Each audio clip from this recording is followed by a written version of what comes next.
अस्सलाम वालेकुम, आप देख रहे हैं स्पोर्ट्स बज़ और मैं हूं लुकमान अली। पाकिस्तान ने पहले टेस्ट मैच में जीत के बाद अब दूसरे मैच की तैयारियां जारी हैं। दूसरा टेस्ट मैच खेला जाएगा, लेकिन इसी दौरान इस वक्त बात चल रही है, डिबेट ये चल रही है कि पाकिस्तान क्रिकेट बोर्ड की सिलेक्शन कमेटी अगले चंद ही रोज़ में T20 फॉर्मेट को लेकर, T20 सीरीज़ को लेकर भी कुछ अहम ऐलानात करने जा रही है। स्क्वाड का ऐलान करने जा रही है और इसमें बहुत सारे मुशावरत हो रही है कि क्या इन्हीं प्लेयर्स जो अभी हाल ही में खेले हैं एशिया कप, इन्हीं को बरकरार रखा जाएगा या इनमें कोई तब्दीलियां की जाएंगी। इस पर भरपूर डिबेट चल रही है और साथ में जो नाम आ रहे हैं जिन पर अभी बात हो रही है, उनमें एक नाम नसीम शाह का आ रहा है और दूसरा नाम बाबर आजम का आ रहा है कि कहीं ना कहीं इन दोनों की वापसी से मुतलिक सिलेक्शन कमेटी डिस्कस कर रही है। लेकिन हतमी तौर पर फैसला क्या होगा ये तो तभी मालूम होगा जब सिलेक्शन कमेटी ऐलान करेगी। और क्या इसके साथ साथ जैसे टेस्ट में स्पिनर्स पर इन्हिसार किया जा रहा है, क्या T20 सीरीज़ और ODI सीरीज़ में स्पिनर्स पर इन्हिसार किया जाएगा, क्या एक्स्ट्रा स्पिनर्स शामिल किए जाएंगे या क्या फैसला होगा, इन्हीं तमाम उमूर पर बात करेंगे। हमारे साथ मौजूद हैं सीनियर स्पोर्ट्स एनालिस्ट हाफिज़ इमरान साहब। बहुत शुक्रिया सर, आपने हमारे लिए वक्त निकाला। सबसे पहले तो सर आज की डिबेट का हम यहाँ से आगाज़ करेंगे। पाकिस्तान ने पहले टेस्ट मैच में जो कामयाबी हासिल की है उसकी परफॉर्मेंसेस को मद्देनज़र रखा जा सकता है T20 की सिलेक्शन में, अगर T20 फॉर्मेट की अभी सिलेक्शन होनी है तो? देखिए, दो मुख्तलिफ फॉर्मेट्स हैं, लेकिन हाँ। में बहुत सारे खिलाड़ी ऐसे हैं। मतलब स्पिनर्स को अगर आप एक साइड पे रख दें, तो उनके अलावा ज़्यादातर खिलाड़ी पाकिस्तान के लिए T20 फॉर्मेट भी खेलते हैं। हम्म। मतलब अगर बाबर आजम की बात होगी तो क्या बाबर आजम T20 फॉर्मेट नहीं खेलते हैं? सलमान अली आगा क्या T20 फॉर्मेट नहीं खेलते? क्या T20 नहीं खेलते रहे पाकिस्तान के लिए? इसी तरीके से शाहीन आफरीदी हैं, तो क्या वो T20 फॉर्मेट नहीं खेलते? हसन नहीं खेलते? तो काफ़ी सारे खिलाड़ी ऐसे हैं जो T20 फॉर्मेट भी खेलते हैं पाकिस्तान की तरफ से। हम्म। तो इस कारकर्दगी की बुनियाद पर तो आपको T20 में कोई तब्दीलियां नहीं करनी चाहिए। लेकिन जहाँ तक ताल्लुक इस चीज़ का है कि एशिया कप में पाकिस्तान ने क्या खेला है उस हम्म। T20 वर्ल्ड टूर्नामेंट में, उससे पहले ट्राई नेशन सीरीज थी, तो आप अपना हाल और मुस्तकबिल क्या देख रहे हैं? हम्म। पिचेस बनाने के हवाले से भी बातें सुनने को मिल रही हैं कि कैसी पिचेस T20 में होनी चाहिए। तो मुख्तलिफ इत्तलात हैं, मुतज़ाद इत्तलात लेकिन आप सुनने को साहब मिलती चलें हैं। ऐसे कर लेते हैं, आपने पिचेस की बात की है, बाद में मैं आता हूँ बाबर आजम और नसीम शाह की वापसी से मुतलिक भी। तो क्या जैसे टेस्ट मैचेस में पिचेस बनाई गई हैं, क्या T20 में भी ऐसा करना चाहिए या ऐसा होने जा रहा है? क्या चल रहा है इस पर कि जो स्पिनर्स को देखिए, सपोर्ट करें? T20 सीरीज स्ट्रेंथ में क्या ऐसी पिचेस तैयार हम्म की जाएंगी जैसी टेस्ट मैच के लिए तैयार की गई हैं? देखिए, उसमें वो ये कि बैटिंग पिचेस नहीं बनाएंगे ना। अब ये तो जो अब तक सुनने में आ रहा है कि जी। शायद वो बैटिंग पिचेस ना बनाएं, क्योंकि बैटिंग उनकी स्ट्रेंथ है। तो पाकिस्तान की अपनी क्या स्ट्रेंथ होगी T20 में? पाकिस्तान ने इसका भी तो तयन करना है ना, क्योंकि पाकिस्तान अभी हाल ही में जब खेल के आया है हम्म। UAE में, तो क्या स्ट्रेंथ वहां पर पाकिस्तान की नजर आई है? हम्म। क्या वहां पर स्पिन बॉलर्स के लिए मदद थी? नहीं थी। क्या वहां पर फास्ट बॉलर्स के लिए मदद थी? नहीं थी। क्या बैट्समैनों के लिए मदद थी? नहीं थी। तो हर जगह पर आपको मुख्तलिफ अंदाज में क्रिकेट खेलना पड़ती है।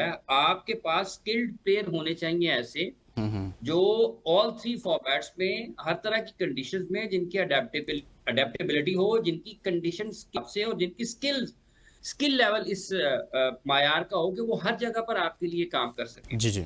अब ये अजब सा निजाम है पाकिस्तान के क्रिकेट का। एक टीम बनती नहीं है, कप्तान 3-3 है। सबसे मुश्किल होता है कप्तान का इंतखाब, और सबसे ज्यादा अहमियत कप्तान की होती है, और सबसे ज्यादा दबाव कप्तान पर होता है। हमारे यहाँ एक टीम हम बना नहीं पाते। टेस्ट की बनानी हो मुसीबत पड़ जाती है, T20 की बनानी हो मुसीबत पड़ जाती है, वनडे टीम बनानी हो मुसीबत पड़ जाती है। कप्तान सबके अलग अलग हैं। तो इसका मतलब यह है कि हमारी फैसला साजी में बहुत ज्यादा कमजोरियां और खामियां नजर आती हैं, और हम हर हम्म। वक्त तब्दीलियां करते रहते हैं गैर जरूरी तौर पर, और लोगों की तवज्जो तकसीम करते हैं, अपने आप को बचाते हैं। फैसले करने वाले खिलाड़ियों के ऊपर मलबा डाला जाता है, हम्म। और उसकी वजह से पाकिस्तान की क्रिकेट का एक मजाक बनकर रह गया हुआ है कि आपको ये पता नहीं होता कि अगले मैच में आपके किसने खेलना है, और आप किसको क्यों ड्रॉप करते हैं, किसको क्यों वापस ले आते हैं। तो ये तो समझ नहीं आती है। और हम्म। आज जो पाकिस्तान क्रिकेट का हाल है कि हम ना हमारे पास दूसरा फास्ट बॉलर नजर आता है, ना हमें पता होता है कि हमारा ओपनर कौन होगा किसी भी फॉर्मेट में। तो इस तरीके से तो आपकी क्रिकेट में कोई इस्तेहकाम नहीं आ सकता। आपकी ग्रोथ रुकी हुई है, ग्रोथ तो बड़ी दूर की बात है। ग्रोथ क्या होनी है, पहले तो हम अपनी बुनियादों से हटे हुए हैं। जब हम किसी जगह पर स्टेबल होंगे, फिर हम उसकी ग्रोथ की तरफ जाएंगे। तो ये बड़ी अफसोसनाक चीज है। मुल्क का सबसे मकबूल खेल है क्रिकेट, और सबसे इस वक्त उसके साथ बहुत बुरा सलूक हो रहा है। ये नहीं होना चाहिए, ऐसे ये नहीं होना चाहिए। अभी लोगों को लग रहा है, क्योंकि बहुत सारे लोग। Welcome back. प्रोग्राम में हम बात कर रहे हैं कि पाकिस्तान ने T20 स्क्वाड का अगले चंद ही रोज में ऐलान करना है। साउथ अफ्रीका के खिलाफ 3 T20 मैचेस भी खेलने हैं, फिर उसके बाद ODI मैचेस भी हैं। अभी टेस्ट सीरीज जारी है, एक टेस्ट पाकिस्तान जीत चुका है, दूसरा टेस्ट 20 अक्टूबर से शुरू होगा। लेकिन T20 स्क्वाड पर बात हो रही है, खासतौर पर कुछ तब्दीलियों के हवाले से बात हो रही है। हाफिज इमरान साहब सीनियर स्पोर्ट्स एनालिस्ट हमारे साथ मौजूद हैं। हाफिज साहब, ब्रेक पर जाने से पहले जब मैंने आपके सामने सवाल रखा तो आपने बहुत अच्छी बात की, लेकिन सर पाकिस्तान में ऐसा होता है कि लोगों को ड्रॉप किया जाता है, कहा जाता है जी परफॉर्मेंस ठीक नहीं, इन एरियाज़ में ये कमज़ोर है, ये परफॉर्म अच्छा नहीं कर रहा, लिहाजा हम इस वजह से ड्रॉप कर रहे हैं।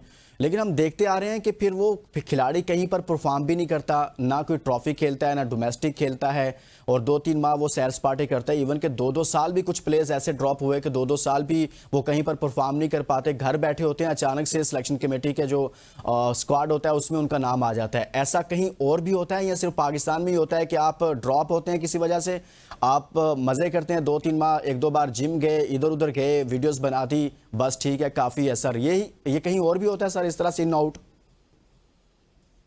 अगर कहीं नहीं होता तो जहां पर होता है, जी। जिसका आपने जिक्र किया है हमारे मुल्क में, वहां पर क्रिकेट का हाल भी देख लें कि क्या होता है। अगर आप टेस्ट साइकिल में 9वें नंबर पर खत्म किए, तो वो यहीं पर हुआ ना।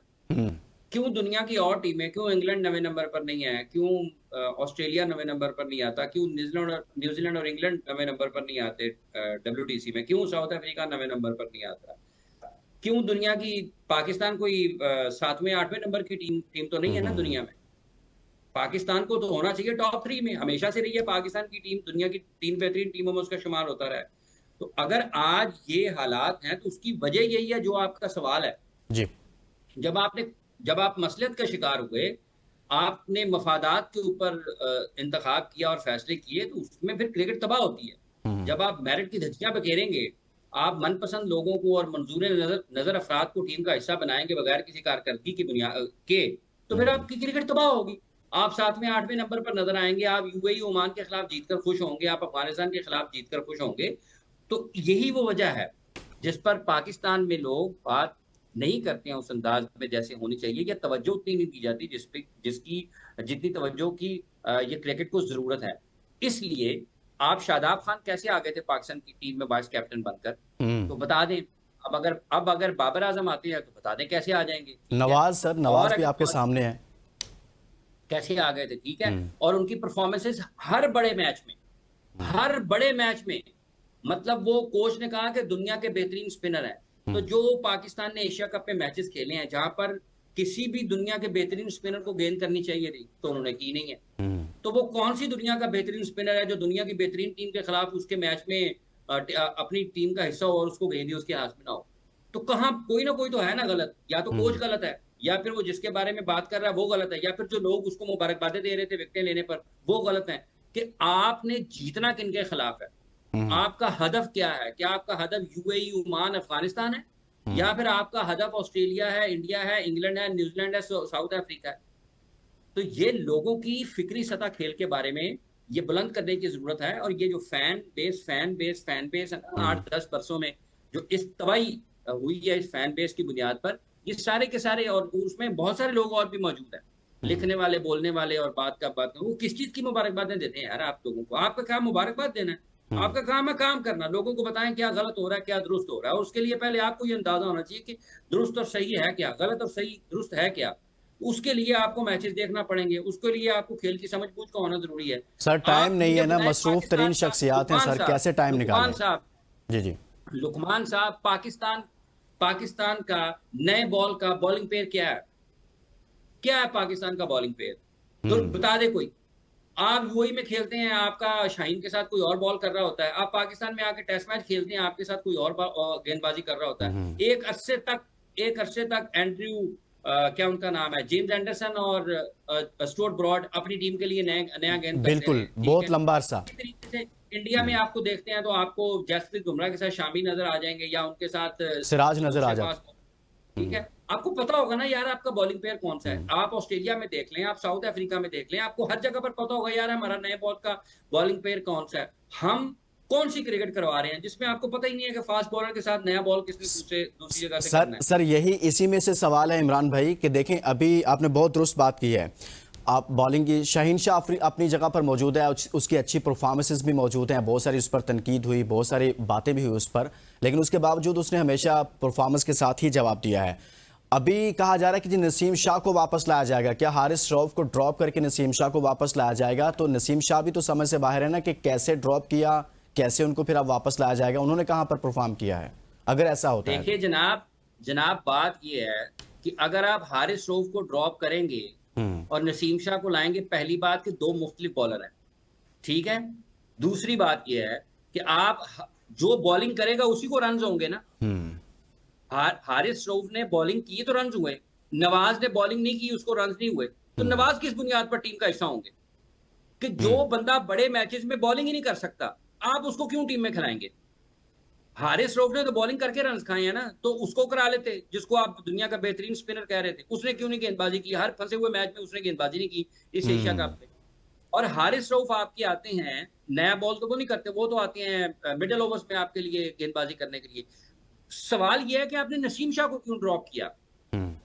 8 टेस्ट मैचेस हो रहे हैं पाकिस्तान में, वो बेहतरीन अंदाज में गेंदबाजी कर सकते हैं। आप क्यों इन आउट खिलाड़ियों को करते हैं? क्यों आप जाती पसंद नापसंद की बुनियाद पर खिलाड़ियों को टीम में शामिल करते हैं और खिलाड़ियों को टीम से बाहर निकालते हैं? आप क्यों एक ओपनिंग पेयर नहीं बनने देते? पाकिस्तान का बॉलिंग पेयर क्यों नहीं बनने देते कि जो नया गेंद अच्छा करें, जो दरमियान में आए वनडे क्रिकेट में, फिर आखिर में आए जी वहां जी। पर आखिरी ओवर्स में बॉलिंग करें? क्यों नहीं करने देते? आप क्यों चीजों को सेट नहीं होने देते? क्यों आप हर वक्त तब्दीलियां करते रहते हैं अपनी अना को तस्कीन पहुंचाने के लिए या किसी को नुकसान पहुंचाने के लिए? तो अल्टीमेटली नुकसान पाकिस्तान क्रिकेट का है।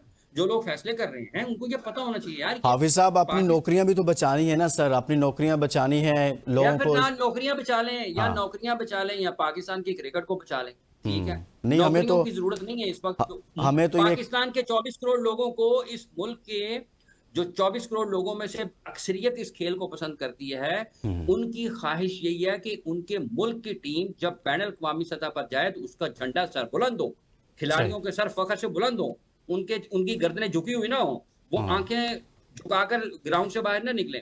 तो जब कौमी तराना बजता है तो आपका झंडा ऊपर होना चाहिए। ये लोगों की ख्वाहिश है, ये लोगों की नौकरियां ख्वाहिश ख्वाहिश सर नहीं है। अपनी जगह पर है, लेकिन उन साहिबान की भी तो ख्वाहिश है ना। बाबू लोग कहाँ इन बातों को समझते हैं सर, उन्होंने तो इस तरह के फैसले करने हैं। बहुत शुक्रिया हाफिज इमरान साहब, सीनियर स्पोर्ट्स एनालिस्ट मौजूद थे और बड़ी ज़बरदस्त बात उन्होंने की कि क्यों नहीं पाकिस्तान टीम को बेहतर होने दिया जाता। इन आउट रहता है, अपने दबाव कम करने के लिए किसी को ड्रॉप कर दिया, फिर दबाव बढ़ा किसी को वापस ले आए, लेकिन अपने गिरेबान में नहीं झांकते कि हमारे फैसलों के नतीजा में पाकिस्तान टीम आज कहाँ खड़ी है। इजाज़त दीजिए, अपना बहुत सारा ख्याल रखिए। अल्लाह हाफिज़।